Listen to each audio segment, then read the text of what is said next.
The Russia-Ukraine war crisis has made many countries think about their survival and existence. This has been shown by the countries that are continuously trying to accompany NATO and at least make their existence secure. However, there are also some countries, on the other hand, who are finding it hard to make peace with the NATO members before joining. The Russian invasion of Ukraine has ushered in an atmosphere of uncertainty, especially in Europe. For this reason, two countries have joined hands in hands with NATO to enjoy the perks of getting military aid whenever any invasion is made. We are talking about Sweden and Finland, which have been thinking deeply about when to join NATO. But now they have finally declared that now officially they are NATO members. This will give them the privilege to use the veto power in every decision made. But this veto power creates a hurdle for the countries that want to join NATO. If any of the member countries don't accept the new coming country coming under NATO's shadow, for a country remains a dream only. This is where an indirect row between Turkey and Sweden surfaces. What is going on in NATO and which countries want to join in? Let's uncover everything based on the legit information we get from valid sources.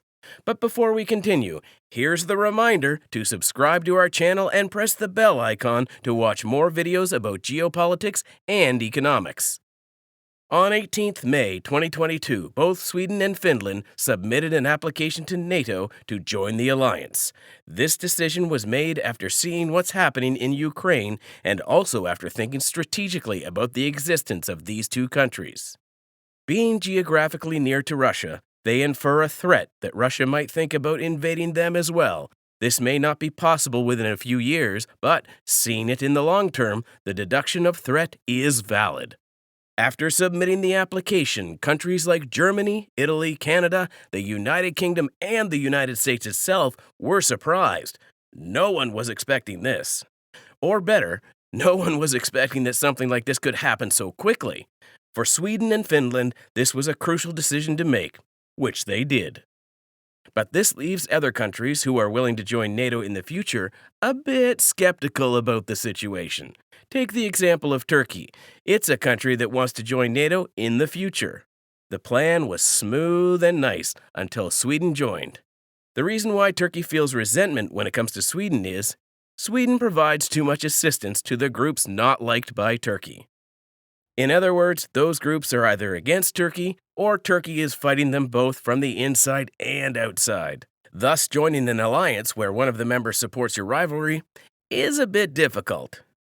Something needs to be made clear here. To join any alliance in the world, a country has to make peace with all the member countries of the alliance. Simply, no alliance can exist at all when its members don't care about each other. When Sweden and Finland formally submitted the application, they did not accept to make peace with every country in the alliance. Whether they say this or not, the member countries are believed to have peace with all other members. This works like the social contract theory made between the NATO members.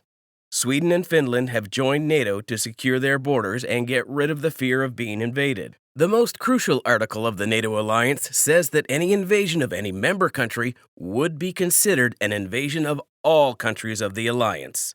Thus, for that reason, the invaded country can have military support from all the member countries.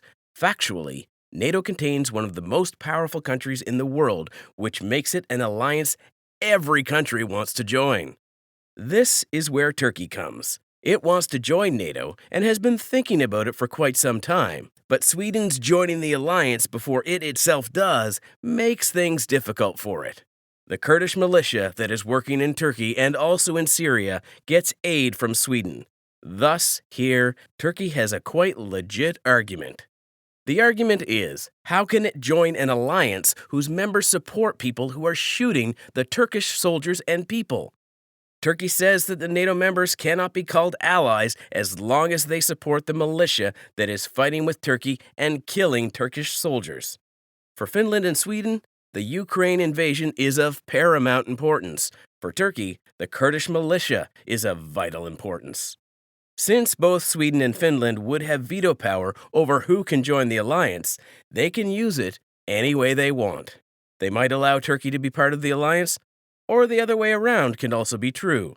If Turkey joins the NATO alliance somehow and possesses veto power, it will always use this power to stop supporting the Kurdish militia. This will push the countries like Sweden to sidelines, and they have to respect the veto power of their ally country.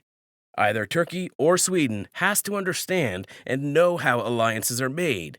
In an alliance, where one of the most powerful countries are the members, you have to look at matters from the eyes of the countries experiencing them. Talking about America, it has the strongest alliance, and the reason for that is it knows how to understand matters objectively. It knows how to watch certain issues by shifting views and going to the same angle where the victim country is standing and watching. America can understand and deal with the issues of Japan and Poland the same way as they themselves do. However, Japan can never understand the internal matters of Korea and Poland, or vice versa. The reason for that is countries other than America don't have an interest in other countries, and they don't want to understand their matters objectively. However, for America, being a country that has to run an alliance as big as NATO, taking care of every country becomes a duty. But when we talk about countries like Sweden and Finland, they have never been in such a position. They don't know that to make an alliance, you have to watch things from a very different angle. You have to understand what your allies are talking about, and then you need to make a precise move. One of the reasons why these two countries are seeing the matter subjectively is they have never been in a power game. Sweden has not experienced power since the Napoleonic Wars, while Finland has never been in the power game at all. Both of these countries have always cared about Russia. They have always made their policies by only focusing on the giant of their region, which is also Russia. But now, when they have joined NATO, they have to look at the wider picture. To get their work done in NATO, they have to see whether they are doing something that might offend their allies. This care isn't equivalent to fear. Rather, it shows the cooperation between the countries and the limits they can go for each other. Talking about what Turkey wants, it wants to end the Kurdish militia and make its border protected from them. So Sweden has to see and know this, only if it wants to have Turkey in the alliance and go for mutual cooperation. Like Sweden, India is another country that isn't seeing the matter from the eyes of the world.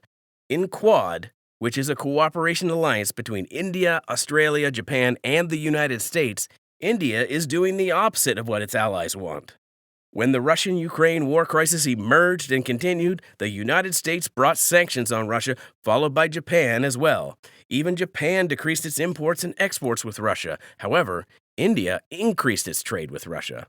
Here, both Sweden and India face the same problem of not seeing the matters from their allies' eyes. This would not be detrimental to the alliance in the short run, but in the long run this would cause issues. Due to the deglobalization and breaking of the supply chains between the countries, now is the time to pick sides.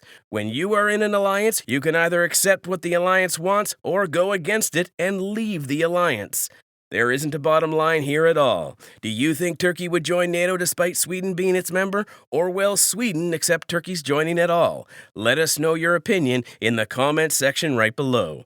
Not to miss more crucial videos like this one, make sure to subscribe to our channel and press the bell icon. If you love this video, like and share it. Until the next video, stay tuned.